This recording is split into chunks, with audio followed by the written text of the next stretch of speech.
presidente do Instituto para a Valorização da Educação e da Pesquisa no Estado de São Paulo, o senhor Hélio Dias. 20 minutos. Obrigado, professor.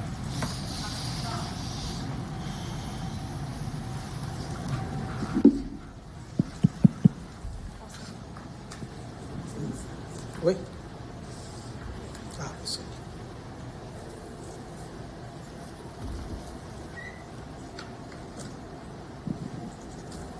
Bom, enquanto carrega a minha apresentação, queria já desde o início agradecer o convite de estar aqui, particularmente o grupo do Olhar do Material Didático, né, que foi um prazer poder estar participando já há algum tempo desse grupo.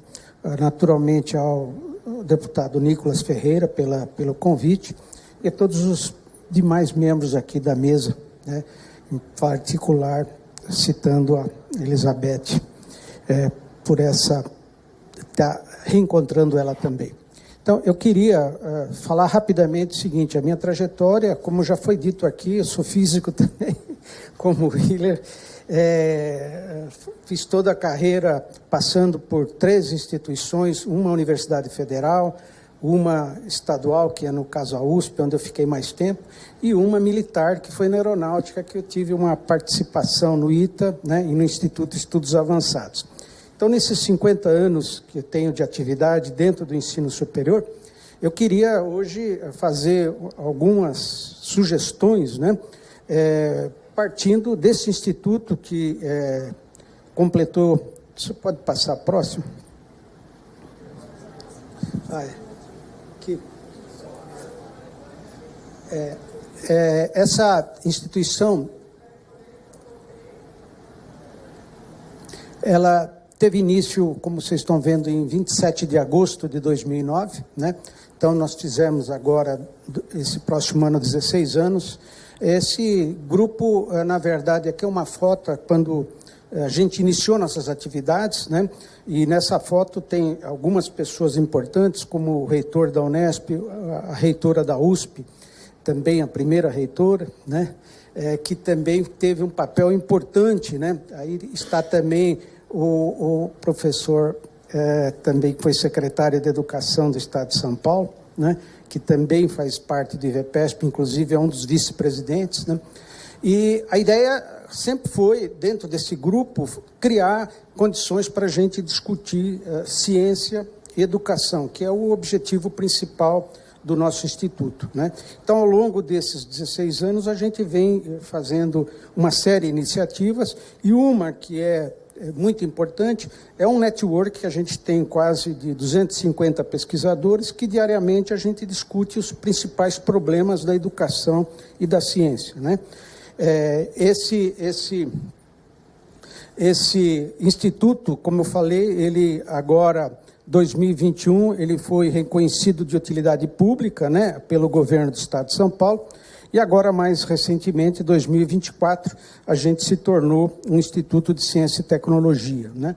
E dentro dessas certificações que a gente conseguiu, a gente ampliou bastante as possibilidades aí de fazer uma série de iniciativas, né, e que eu vou tentar discutir agora a seguir. Então, eu vou, assim, de forma bem modesta, falar de 7 propostas que a gente gostaria de sugerir para o Plano Nacional de Educação, né? Então, a ideia é, naturalmente, na discussão desse painel de hoje, que é a educação superior de qualidade que favoreça a inserção do mercado de trabalho. Então, a primeira que eu queria colocar é a questão da governança e de autonomia, né? Então, primeiro, um modelo de gestão colaborativa, criar um conselho integrado de excelência com representante das 3 universidades. Eu estou falando porque esse trabalho a gente está fazendo dentro de IVEPESP, usando a Unicamp, a USP e a Unesp, né?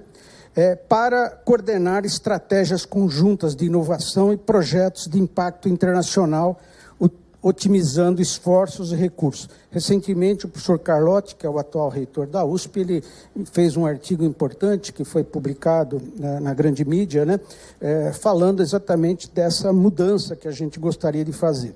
Segundo, a flexibilização orçamentária. Permitir que cada universidade utilize até 30% do seu orçamento de maneira independente para as áreas prioritárias, como contratação de especialista, infraestrutura avançada e parcerias internacionais, né?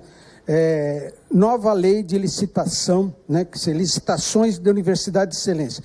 Desenvolver uma legislação específica que permita agilidade nas compras de alta tecnologia, contratações temporárias, essencial para universidades que buscam rápida adaptação às inovações globais. Então, essa questão de governança e autonomia já foi citada em outras palestras de hoje aí, e que é fundamental, né? A outra questão que também a gente acha extremamente importante é a questão da internacionalização e parcerias estratégicas, né? Então, programa de professores e pesquisadores visitantes, que é uma coisa que a gente ainda não conseguiu implementar isso, principalmente nessas 3 universidades, né? Formalizar um programa de convites a professores e pesquisadores de universidades de renome internacional para atuar de forma temporária, eventualmente 3 a 6 meses, nas instituições. Redes de pesquisa globais. Estabelecer redes colaborativas de pesquisa com instituições internacionais em áreas como inteligência artificial, biotecnologia, sustentabilidade, promovendo a internacionalização da produção científica. Terceiro, expansão de programas de mobilidade internacional. Estabelecer programas de dupla diplomação e cooperação para intercâmbio de alunos, atraindo estudantes e professores de outros países. Na USP, em algumas unidades, por exemplo, a Poli, já existe esses programas, mas a ideia é ampliar isso aí para a gente trazer e criar essa internacionalização tão importante. 3. Fomento à inovação e empreendedorismo. Parques tecnológicos e laboratórios de inovação. Criar parques tecnológicos integrados entre as 3 universidades, com foco em pesquisa aplicada e inovação, proporcionando um ambiente que conecta a academia ao setor produtivo. Programas de apoio a startups e transferências de tecnologia. Apoiar a criação de startups e transferência de tecnologia para o setor privado, incentivar o desenvolvimento de soluções inovadoras com impacto direto no mercado. Incentivo ao investimento privado. Firmar parcerias com fundos de investimento e grandes empresas para apoiar financeiramente projetos inovadores e acelerar o desenvolvimento de tecnologia. Então, esses 2 itens que agora a USP em particular, recentemente, nessa gestão atual, ela até dentro da Pró-Reitoria de Pesquisa, ela criou um braço de inovação, mas a ideia era que, na verdade, acho que as universidades tivessem exatamente priorizando a inovação, que é a coisa que pode fazer esse alinhamento com as empresas privadas, né? 4. Infraestrutura avançada e tecnologias de ponta. Modernização da infraestrutura tecnológica. Criar um fundo comum para a compra de equipamentos de última geração, como supercomputadores, ferramentas de inteligência artificial, garantindo acesso a tecnologias de ponta. Centro de pesquisas compartilhados. Estabelecer laboratórios de uso compartilhado entre as 3 universidades, otimizando investimentos e estimulando a colaboração institucional. 3. Simplificação do processo de expansão e construção, né? Seria reduzir a burocracia na construção e reforma de instalações universitárias, adotando métodos modulares para atender demandas mais rápidas e eficientes. Então, essa é uma coisa que eu estou sempre falando aqui das 3 universidades, mas na minha visão, isso deveria ser ampliado para todas as universidades federais e, inclusive, as privadas também, naturalmente, né? 5º, excelência no ensino e na formação de talentos, né? Contratação de professores com experiência internacional e profissional. incentivar a contratação de professores estrangeiros e executivos de grandes empresas brasileiras, como a Embraer, Petrobras, que possam ensinar e orientar os alunos a partir de uma visão prática e atualizada. Programas avançados para alunos de alto desempenho, né? Criar programas de formação intensiva para estudantes de alta performance com mentorias, experiências internacionais e imersões em projetos de pesquisa de ponta. Reformulação dos currículos para habilidades futuras, né? Incorporar disciplinas que priorizem habilidades essenciais para o futuro, como pensamento crítico, ética, sustentabilidade, além de incluir cursos práticos de curta duração sobre temas de vanguarda. 6. Cultura e extensão. Essa é uma área que eu acho muito importante em todas as universidades, que é a valorização da cultura e identidade nacional. Criar programas de valorização da cultura brasileira, promovendo a diversidade cultural e linguística nas atividades universitárias e reforçando a identidade nacional. Integração com a comunidade, ampliar programas de extensão que levem o conhecimento universitário para além dos muros da academia, com projetos em localidades locais, regiões carentes, com iniciativas de educação, saúde e sustentabilidade. Parcerias com instituições culturais e artísticas, firmar parcerias com museus, teatros, organizações culturais para promover a integração entre a arte, ciência e inovação, utilizando a universidade como um ponto de convergência para as atividades culturais de alcance público. E uma parte que é muito cara a mim, porque eu também, durante um tempo, fui diretor da Estação Ciência da USP, que infelizmente foi desativada, né?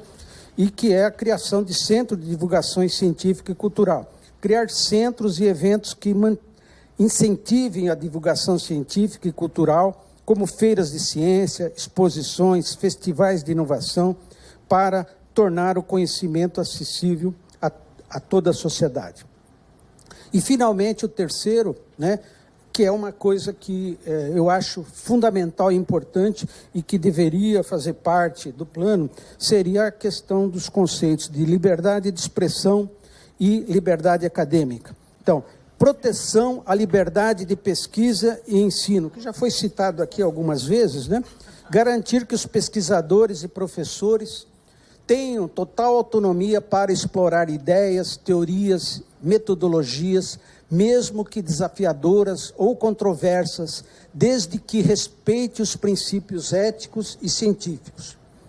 Ambiente de diálogo e pluralismo. Criar um ambiente que incentive o diálogo respeitoso entre diferentes perspectivas, promovendo debates acadêmicos que valorizem o pensamento crítico e a diversidade de opiniões. Política de apoio à liberdade acadêmica. Estabelecer uma política institucional que proteja pesquisadores e professores de pressões externas ou internas que possam interferir na liberdade de explorar, ensinar e divulgar conhecimento. E, finalmente, fortalecimento de valores democráticos. Promover a integração da liberdade acadêmica e de expressão com valores democráticos, mostrando como o livre debate e a troca de ideias são fundamentais para o avanço da ciência e da sociedade. Então, esse aqui, eu como falei, que a gente frequentou já 3 instituições diferentes, e esse é um ponto que eu vejo nesse momento atual e sempre muito importante, que a gente tem que ter alguma menção no Plano Nacional de Educação, né, dessas questões que eu acho que tem que ter citadas e ser importantes. Eu vou falar agora, só para concluir, algumas iniciativas, né, de projetos que o nosso Instituto vem fazendo, já um pouco dentro dessa linha das coisas que eu comentei aqui. Então, um deles é um projeto que a gente tem, que a gente conseguiu juntar uma série de especialistas dentro do Instituto, que seria um grupo que estuda políticas públicas, gestão, inovação e transformação digital em governos municipais e estatuais. Então, esses projetos voltados a políticas públicas, né, a gente está procurando, fez algumas iniciativas com alguns municípios, com sucesso também, com um grupo que acho que nós temos, 13 ou 14 especialistas que fazem esse tipo de trabalho. Um outro projeto que a gente tem é um grande projeto que não sei se muitos de vocês conhecem, que é um telescópio que está sendo instalado no sertão da Paraíba, né, que chama Bingo, né, um projeto de um radiotelescópio tem por objetivos a construção de um dos maiores radiotelescópicos do mundo no sertão da Paraíba. Esse projeto o IVPESP tem ajudado, inclusive na gestão, recebimento de recursos e repasse para os coordenadores, inclusive um deles inclusive professor do Instituto de Física lá da USP. Um outro projeto que a gente juntou também, acho que nós somos em 14 especialistas, que é um projeto de inteligência artificial, aprendizado de máquina e ciência de dados. Esse projeto inova nessas 3 linhas, unindo pesquisadores do IVPESP para abordar desafios de saúde, tecnologia, finanças, meio ambiente, buscando soluções práticas e teóricas para problemas da sociedade. O quarto, que é isso que eu comentei, que é uma das coisas que a gente acha super importante, a criação de centros de divulgação científica para oferecer ao público, né, a oportunidade de aprender sobre ciência, tecnologia, de maneira acessível e atraente. O exemplo sempre que a gente tem, que foi de grande sucesso, foi a Estação Ciência da USP, que teve um papel fundamental, eu acho que no incentivo a muita gente que faz ciência hoje. Quinto projeto é outro projeto que foi já colocado aqui, que tem a ver com essa questão do mercado de trabalho. Então, nós temos um projeto também no IVPESP, que é a Escola de Carreiras, que isso também é um projeto que foi feito na USP durante 4 anos, que é para esclarecer pessoas que já estão, né, na universidade e sobre o futuro da carreira que ele está. Muita gente, o meu filho mesmo, ele acabou, primeiramente por influência, acho que da família, começou a fazer engenharia eletrônica, né? Quando chegou no 2º ano, ele viu que não era nada daquilo. Ele acabou perdendo um ano, se transferiu para a engenharia de computação, e isso tudo foi falta de, talvez, ele não ter tido, né, um esclarecimento, né, um trabalho. Então, essa iniciativa nossa é exatamente nesse sentido de fazer com que o aluno ele não precisa perder mais tempo, ele pode ser orientado para ver se a trajetória é correta ou não. Bom, esse aqui seria o meu slide final. Aí eu tenho meus dados e tudo mais, e estou também à disposição aí para perguntas, mas essa era a nossas, vamos dizer assim, sugestões aí para o Plano Nacional de Educação, que eu acredito que, pelo que a gente vem fazendo, a gente precisa, e todas as palestras daqui foram no caminho que os nossos currículos do ensino superior, e só para completar também, que eu achei muito importante a fala do João sobre a EAD, né? A EAD, ela está num momento, eu particularmente fui um dos que criou, participei da elaboração do primeiro curso semipresencial da USP, que foi o curso de graduação em licenciatura em ciências. Esse curso eu trabalhei como docente nele de 2010 a 2014, que era para formar professores de ciência exatamente para o Fundamental 2, né? Que aqui já foi falado aí a dificuldade, a maioria dos professores tem um monte de dados que não tem a formação adequada, né? Então, eu acho que o ensino à distância, sendo feito com qualidade, ele sendo feito com todas as necessidades, e a gente tem um exemplo muito importante em São Paulo, que é a Univesp, que é a Universidade Virtual do Estado de São Paulo. Temos a UAB também, no Rio de Janeiro, né? E a gente vem discutindo muito isso, porque várias, vamos dizer, iniciativas recentes, né, principalmente para os cursos de pedagogia, né, que vão ter problemas, que vai ter que ter 50% presencial e não sei o quê. Eu acho que a gente precisa também e eu estive vendo o Plano Nacional de Educação, acho que ele tem, sobre AD, acho que ele tem um trechinho só, deve ser 4 ou 5 parágrafos sobre isso. E no Plano Nacional de Educação, eu não tratei isso, mas tem muito mais gente especialista, inclusive a Beth conhece bem também o problema. Eu acho que precisaria estar dentro do Plano Nacional de Educação, colocar isso, porque ele, pela diversidade, pelas dificuldades que a gente tem no Brasil, pela extensão, a EAD ela tem que ser fortalecida e ser uma peça fundamental para o crescimento do ensino superior no Brasil. Muito obrigado.